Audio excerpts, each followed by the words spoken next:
Life really begins at 40. Life doesn't truly begin until we've done the preparatory work.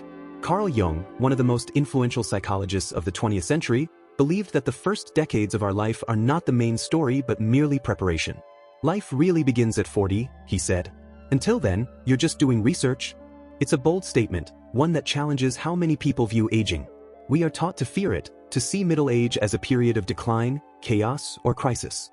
Popular culture is rife with cliches about the so-called midlife crisis, a time of existential angst, impulsive decisions, and desperate attempts to hold on to youth. However, Jung offers a radically different perspective. What if this stage of life is not a crisis but an awakening? What if it is not an ending, but a new beginning? The first 40 years, exploration and preparation. To understand this idea, we need to examine what the first 40 years of life represent. Think of them as a phase of exploration, a time to gather experiences, build identities, and learn how the world works. It's a period of rapid growth in which we absorb the ideas and values of the people and cultures around us. But it's also a time of searching. What should I do with my life? What will make me happy? These questions drive us in our youth, though the answers we find often feel incomplete. During these early decades, we try to understand life while still discovering who we are. We build careers, relationships, and families, often focusing on external success and social approval. Yet, as Jung suggests, all of this is preparation, research laying the groundwork for something deeper.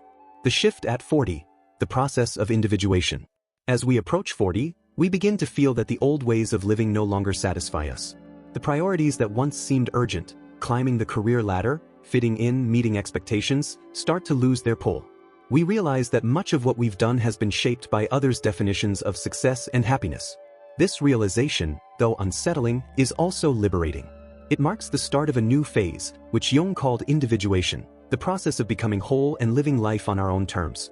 This change is not sudden or overnight. It's gradual, often beginning with quiet, persistent questions. Is this all there is? Am I living the life I really want? These questions may arise during moments of reflection, a career milestone, a significant birthday, or a quiet night alone. Once they appear, they don't go away. They grow stronger, demanding answers. Beyond the persona, embracing our shadow. In the first half of life, we construct what Jung called the persona, the external identity we present to the world. Influenced by our upbringing, culture, and societal expectations, this persona seeks approval and success in the eyes of others. But the persona is not the whole of our being. It is a mask, a role we play. Over time, the cracks in this mask begin to show. The roles we've taken on, successful professional, devoted parent, committed partner, can start to feel restrictive. We begin to sense that there is more to us than the image we've been projecting. This is where the real work begins. Individuation involves integrating all parts of ourselves, including those we've ignored or repressed.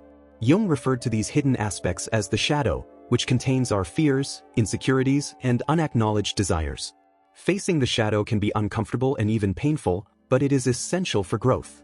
Only by recognizing and accepting these parts of ourselves can we become whole. Emotional maturity and a sense of purpose. As we age, we also experience changes in emotional maturity. Neuroscientific studies show that the areas of the brain associated with emotional regulation become more balanced. We become less reactive and more reflective, able to make decisions based on our values rather than our fears. This shift brings new priorities, a desire for authenticity, connection, and meaning. Life becomes less about doing and more about being. It's no longer about proving our worth but about living in alignment with our true selves. A new beginning. Middle age, while it can be challenging, is also an opportunity for profound growth.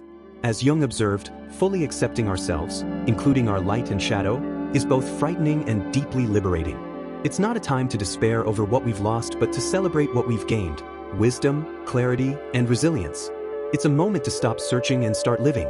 In this sense, middle age is not the beginning of the end but the start of something far more meaningful. Life truly begins at 40, not because we have all the answers but because we finally start asking the right questions.